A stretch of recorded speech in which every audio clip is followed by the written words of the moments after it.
BNP জামায়াতের ডাকা পঞ্চম দফায় 2 দিন ব্যাপী অবরোধ কর্মসূচি শুরু হয়েছে। অবরোধে বন্ধ রয়েছে দূরপাল্লার অধিকাংশ বাস। তবে যে 2-1টা পরিবহন চলাচল করছে, যাত্রী সংকটে তাদের লোকসান গুনতে হচ্ছে বলে জানিয়েছেন সংশ্লিষ্টরা। যাত্রী কম বিষয়ে আমরা বাস এখনো ছাড়তে পারিনি, একটা গাড়ির যাতায়াত খরচ। আমাদের গাড়ি খোলাই আছে, আমাদের ধরা আছে, শিবির খোলা আছে, সেক্ষেত্রে লাভ তো আমরা দেখছি না। কারণ আগের তুলনা মনে করেন যে আমাদের সকাল থেকে আমাদের একবারে সকাল 7টা থেকে আমাদের 7:30 থেকে আমাদের গাড়ি যায়।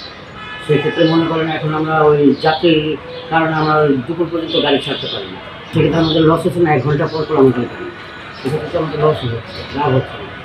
এদের ইংলিশের জন্য, এই রাজনীতির জন্য এই জায়গায় দিয়ে রাখছে, অবরোধ দিয়ে রাখছে।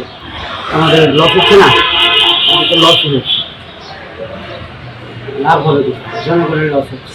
ওনারা তো দিক দিয়ে আছে, আমরা দিন আনি দিন যারা নিয়ে খাই, এদের লসে চলে যাচ্ছে।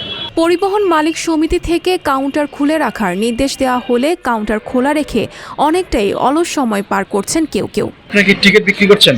না ভাই, কাউন্টার খোলা রাখছেন কেন? এটা মালিক সমিতির নির্দেশ,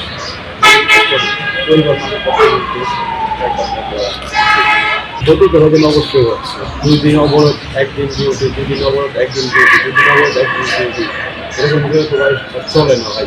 স্বাভাবিক দিনে কাউন্টারে যে যাত্রীদের উপচে পড়া ভিড় ও লম্বা লাইন লক্ষ্য করা যেত, বিরোধী দলগুলোর ডাকা চলমান হরতাল অবরোধে সেই চিরচেনা রূপও পাল্টে গেছে।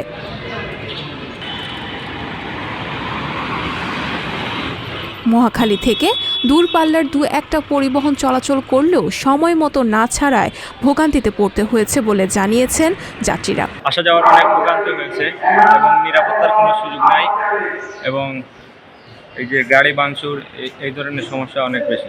আমরা টিকিট করেছি 10:30টার টিকিট, এখনো বাস আসে নাই, বলেছে আসবে। এখনো বাস ছাড়ে নাই, বাস বলছে 10:30টার দিকে ছাড়বে, বাস আসেনি। বাসটা আমরা পাচ্ছি না, আমরা যেতে পারছি না। সকাল 6টার দিকে দেখছি গাড়ি বহর পুলিশ মোতায়েন হয়েছে, এবং ওইখানে দেখছি বাস স্ট্যান্ডের বাস টার্মিনালের সামনে পুলিশ মোতায়েন করা আছে। সঞ্জিদা শম্পা, সংবাদ প্রকাশ।